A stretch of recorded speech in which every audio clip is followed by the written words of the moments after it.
선비를 찾아서. 이 시간에는 하정 유관선생 편입니다. 이 유관선생은 1346년 고려 충모광 2년에 태어났습니다. 이 유관은 고려 말 공민왕 때 문과에 급제를 해가지고 조선 세종 때까지 활동한 문신으로 고려부터 조선까지 8대 왕을 모신 관료입니다.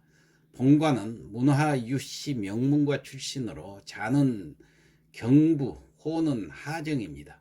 유관의 벼슬을 살펴보면 고려 말기에 이미 전리전랑 정교부령을 거쳐서 성균사에 사헌중승 종삼품이죠 등을 역임을 했습니다. 그가 이 공조총랑이 되었을 때 이성계가 조선의 왕위에 올랐던 것입니다. 유관은 즉위식을 행하는 동안 왕의 뒤에서 칼을 들고 호위하는 운검의 그 책임을 맡아서 좌우에서 떠나지 않았습니다. 즉 유관은 이성계를 도와서 조선 개국에 참여한 개국 원정공신인 셈이죠. 자, 조선 왕조에 들어와서는 내사사인으로서 태조에게 대학 연의를 강의를 했습니다. 이후 승진을 거듭해가지고 태조 6년에는 대사성에 올랐고 태종 원년 유관은 다시 사헌부 대사헌이 되었죠. 태종 11년에는 예문관 대제학이 되어서 통감 및 대학연의와 춘추를 왕에게 강하였던 것입니다. 세종 8년 1월에 우의정까지 올랐는데 검약과 절제를 실천한 재상으로 세종시대 황희 맹사성 유관을 꼽습니다. 우선 그는 우의정이라는 높은 벼슬에 올랐으나 생활은 청렴하고 반듯해가지고 초가집 한 칸에서 배옥과 집신으로 아주 단박하게 살았습니다. 누구라도 찾아오면 겨울에도 맨발에 집신을 끌고 나와서 맞이했고 때로는 호미를 가지고 채소밭을 돌아보기도 했습니다. 그의 초가집 밖에는 울타리도 담장도 없었습니다. 태종이 성공감을 시켜서 몰래 밤중에 울타리를 치게 하고 또 어찬을 끊이지 않게 내렸다고 해요. 성품이 워낙 청렴결백해서 부정과는 거리가 멀고 또한 재물을 탐내지 않다 보니까 그가 가진 재산이란 방 2칸짜리 초가집뿐이었고 수중에 있는 돈이란 나라에서 주는 금료뿐이었습니다. 그러나 가난한 이웃과 친척들을 돌봐주다 보니 더 궁색해졌고 심지어는 그를 찾아와서 수시로 도움을 청하는 이들에게 박정하게 대할 수 없어서 조금씩 나눠주다 보니까 그는 항상 가난을 면할 수가 없었습니다. 나무 문중에서 사당을 짓겠다고 찾아와도 도와주고 마을에 다리나 서당을 짓는다고 도움을 청하면은 또 돈을 나눠주고 이 정성이 되다 보니까 돈이 있는 줄 알고 이렇게 살림은 항상 쪼들리기만 했어요. 하지만 사람 좋기로 소문이 난 이 선생의 부인 또한 궁색한 살림을 꾸려나가면서도 조금도 그 내색을 하지 않았다고 그래요. 어느 여름날 장맛비가 계속해서 쏟아지는 날이었어요. 낡은 초가집이라 장대같이 그 내리퍼붓는 장맛비에 그만 지붕이 새기 시작했습니다. 해마다 추수가 끝난 가을이면 새 볏집으로 이영을 그 지붕에 이영을 이어서 그 새로이 초가지붕을 얹었지만은 그렇게 하려면 볏집도 사야 하고 또한 지붕을 잇는 일꾼들에게 품삯도 주어야 하니까 이 검소하기 짝이 없는 선생으로서는 그것마저도 낭비라 생각하고 지난 가을에 새 지붕을 얹지 않은 탓으로 이 비가 셀 수밖에 없었어요. 이방 저방 천장에서 빗물이 떨어졌습니다. 처음에는 빗물이 떨어지는 곳에 세숫그릇을 갖다 놓고 빗물을 받아냈지만은 며칠씩 연속되는 장맛비라 이곳저곳 천장에서 빗물이 떨어지니 속수무책이었죠. 부인, 어서 가서 우산을 가져오도록 하시오. 우산을 쓰고 비를 피해보도록 합시다. 부인으로서는 심란하기 짝이 없었지만 어쩔 수 없는 노릇이었어요. 대감께서 시키는 대로 우산을 가져와 두 내외가 방 안에서 비를 피했던 것이죠. 부인, 우리는 그나마 다행이지 않소? 우리에겐 이렇게 비를 피할 우산이라도 준비되어 있으니 말이요. 부인으로선 듣기가 조금 거북한 말이었지만 워낙 성품이 그런 분이라 굳이 그 말씀에 아무 대꾸도 하지 않았답니다.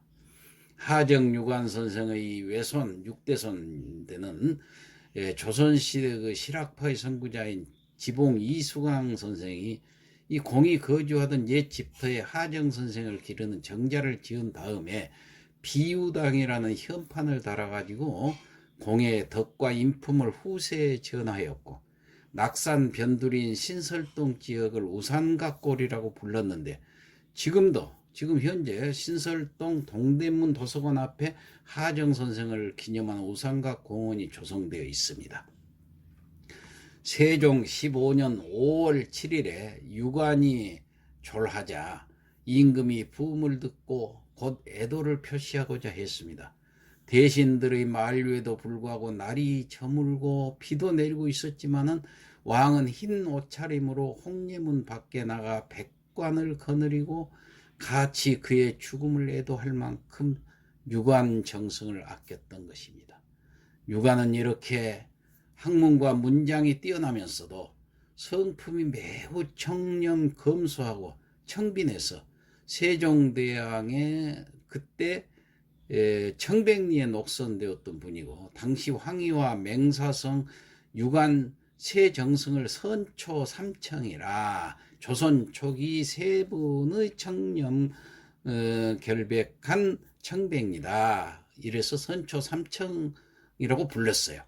그래서 조선 초기 이 세 분의 청백리 재상이라고 지금까지도 일컬어오고 있습니다.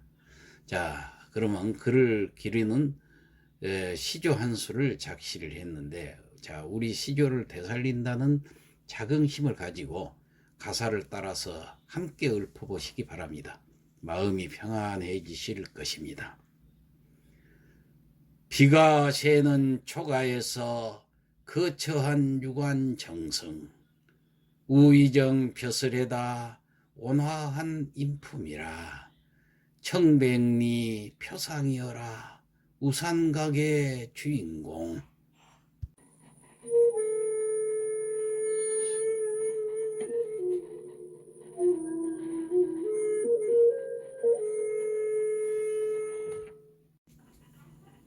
비가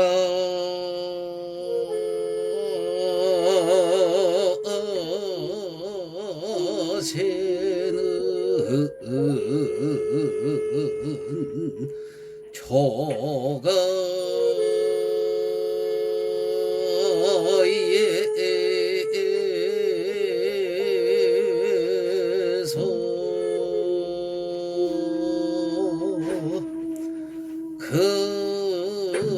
거쳐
우서